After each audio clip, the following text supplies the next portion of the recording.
Alright, defensor na duwag at hindi na sumipot sa White Ribbon Rally. Bakit kaya? DDS sumakay sa rally, nilangaw sila. Ay, Diyos ko po, Rudy.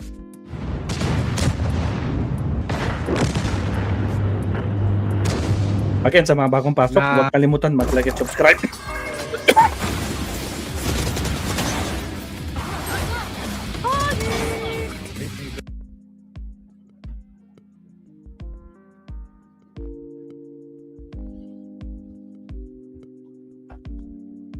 Okay, here we go. Again, sa mga bagong pasok, huwag kalimutang mag-like and subscribe, mga kakabsat. Baka naman. Buenas tardes, damas y caballeros. Kaninang alauna pa, nagsimula na yung marcha at rally dyan sa People Power Monument ng mga grupo na kaalyado dito sa White Ribbon Movement. Ito yung White Ribbon Movement kasi ay kinokondena yung korupsyon, hindi lang sa Duterte administration at nananawagan ng impeachment kay Vice President Sara Duterte, kundi na nananawagan rin ito ng malawakan at malaliman investigasyon dito sa flood control anomaly dahil nabibitin sila sa aksyon ng Marcos administration kung saan pinalusot nito. Mga 1,500 talagang involved dyan according to former ICI officials, pero ang nakasuhan ay wala pang 1,000 at ang nakulong ay wala pang 10. So earlier, kahit ganito ang tema nila, kahit nananawagan sila ng sumisigaw sila para sa panagot dito kay Sara Duterte sa pagnanakaw niya ng mga confidential funds at saka yung mga cash advances at katiwalian sa DepEd, sinabi ni Mike na a-attend daw siya ng rally na ito.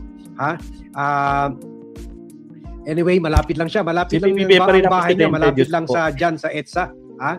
So sabi niya, a-attend daw siya in solidarity with the call for anti-corruption at para matagdagan yung sigaw laban sa katiwalian, especially sa flood control anomaly. At may mga reports pa nga, dadalhin nila yung mga 18 Marintes, isasama nila. Pero kahapon or earlier, winarningan na siya ng mga organizers na hindi siya welcome at baka mapahiya lang siya, baka sisigawan lang siya ng boo ng mga tao. Siguro mas nakakahiya kung sigawan si Mike na bugaw, bugaw, bugaw. Ganon, di ba? So, kaya wala ni Anino ni Mike hindi nakita sa rally na yan. Siguro baka sinabihan rin siya, ano ka ba? Ba't ka attend dyan?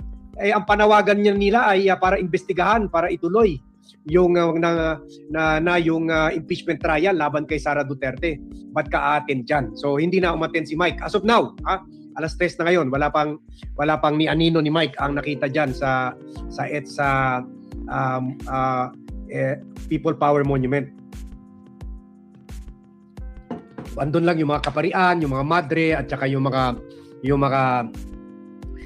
militant organizations. Ganon pa man, pumunta pa rin, sumipot pa rin itong mga DDS groups na hindi talaga na makagbuo na mga malalaking rally kasi wala naman nag-attend ng malawakan rally ng DDS kung walang bayad. Ngayon ata wala na si Duterte at naka-freeze na yung mga assets niya. So wala na pambayad, wala nang uma-attend. Meron lang last pinakamalaking rally yung Iglesia ni Cristo. Pero yung Iglesia naman ni Cristo naman ay hindi naman talaga yung rally laban sa katiwalian. Kung hindi, parang prayer meeting lang nila yun. Sila lang umattend. At syempre, kung membro ka ng Iglesia ni Cristo, sunod-sunuran ka na lang. Without question, lahat ng order sa'yo ng mga manalo. So kasi Diyos ang tingin nila sa mga manalo, propeta, kaya sumusunod sila. In fact, may mga balita ba, sasali daw Iglesia ni Cristo sa rally pero wala naman, mukhang fake news na pinapakalat ng mga DDS para mangengganyo at para mabudol-budol yung kapwa DDS na umattend sa rally. Pero ganun pa man, meron pa rin kakaunti na sinubukan pumunta sa mga gilid-gilid ng medyo malayo sa EDSA pero nagpa-epal sa media. Kasama na itong si Karani, ito ata yun na dating barangay captain diyan sa sa Commonwealth, sa Batasang Pambansa. So panoorin nyo ito. Yan sila. Sinubukan nila i-hijack, sinubukan nila sumakay diyan sa Malawakan Rally ng White Ribbon Movement. So, natagal niya chairman ng Blue Ribbon, wala siyang ginawa, ngayon, pumalag ka. Kailangan anomalya ay ang gobyerno mismo. Kaya ang kalaban natin ibig sabihin dito, yung namamahala sa gobyerno. Dahil yung gobyerno, hindi natak ito para sa tao. Sino nagpapagulo sa gobyerno? Yung nagpapatakbo ngayon. Dapat pa sa Ano po dito at naging dahil na bakit sinabi na kasi yung Siyempre, O sila lang, mas marami pang vlogger at media kaysa mga rallyista ng mga DDS. The epic online action game War Thunder lets you dive into massive battles and experience the full power. kasama yan sa pananakos ng administrasyon ito. Agoy. Kasama yan sa pagsusuppress. Ayaw na ayaw nila ang kakuluhan sa Senado, hindi yun tungkol sa impeachment. Ang maguluhan sa Senado, yung pag-iimbestiga ng Blue Ribbon. Si Lacson, ang tagal niyang chairman ng Blue Ribbon, wala siyang ginawa, ngayon, umalat ka. At nakuha niya senador, ngayon sasabihin nila, hinutulog sila ng mayatado lang. Hindi, kayo ang kagulo, kayo ang nagtatago, kayo ang nagpoproteksyon sa magnanakaw sa gobyerno ito, palibasa. Ayun, balik kayo sa pwesto. Palibasa ano? Tapos na, ano po kayo? Tayo magnanakaw. Kanakaw. Si tuvieras cualquier producto. O si Karani ata yun, Ludovica, na Quezon City Councilor, 2nd District, na isang DDS supporter talaga. Pero yun lang, kahit councilor pa siya, pero kahit yung mga constituents niya, hindi rin umattend. Hindi rin sumipot sa rally. So, mas marami pa umattend sa mga tunay na mga rallyista talaga. O meron pa ito, mga riders naman. Na mga Duterte riders.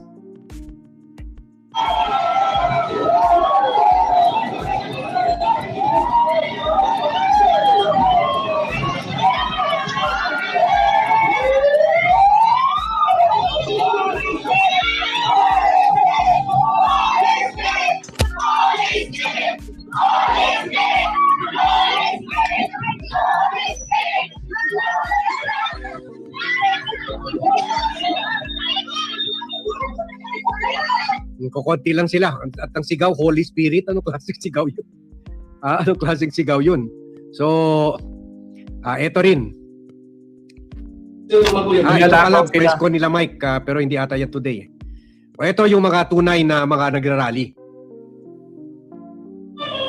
Nilalangaw sila.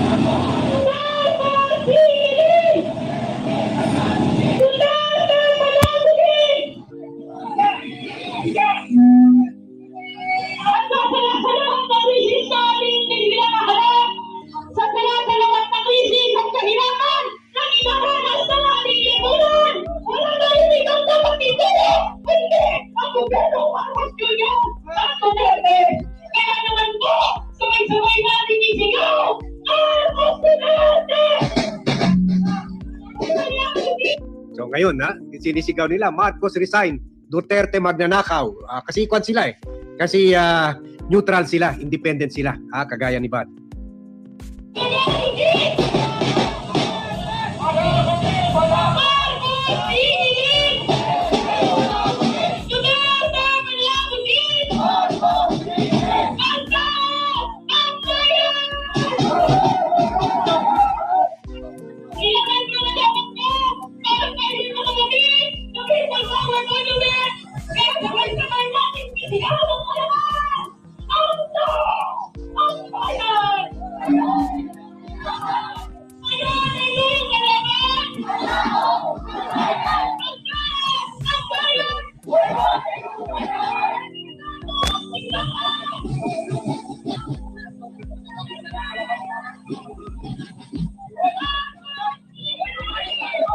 Chupaeng, shout out, Chupaeng, shout out.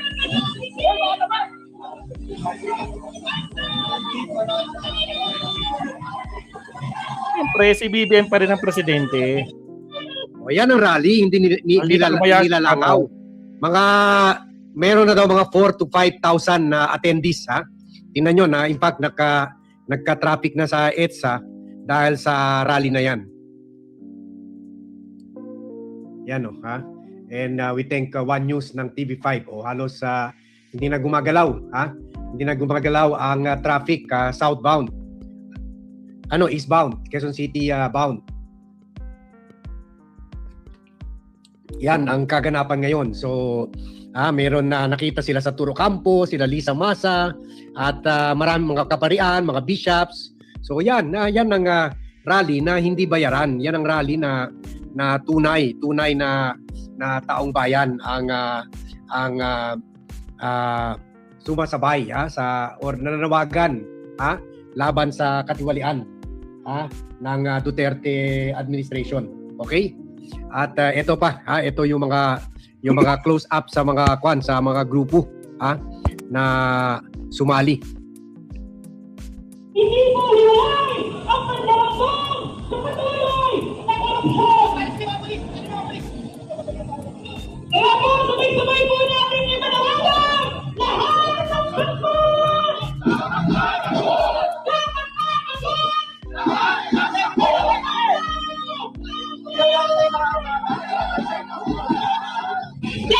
ng sangkot!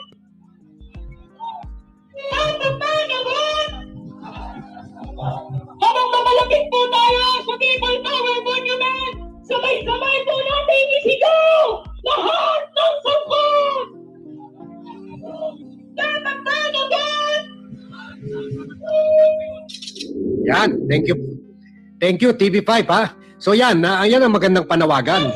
Lahat ng sangkot dapat managot, Lahat sila Sara Duterte, sila Cheese Escudero, wala na tayong narinig update sa kaso laban kay Cheese Escudero, kaya suportado tayo sa ganitong rally. Wala tayong narinig update sa kaso ni Joel Villanueva na ngayon nandun na sa administration black sa Senado. Wala na rin tayong narinig ukol sa kaso kina Bongo, kina Villar at iba pa. At saka yung mga 1,500 na involved sa katiwalian sa flood control.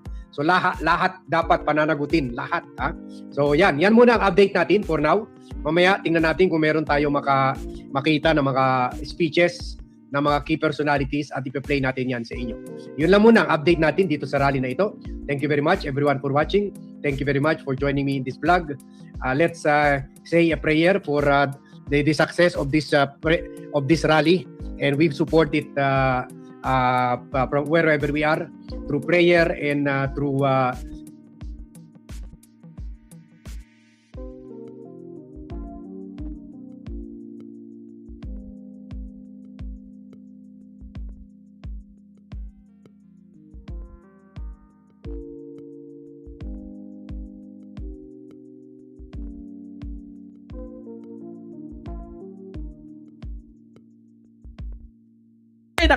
naka-off yung mic natin, Diyos ko Lord Rudy. So yan na muna mabasat, no? Nag-iiyakan yung mag-rad. Diba, Chopaing, no?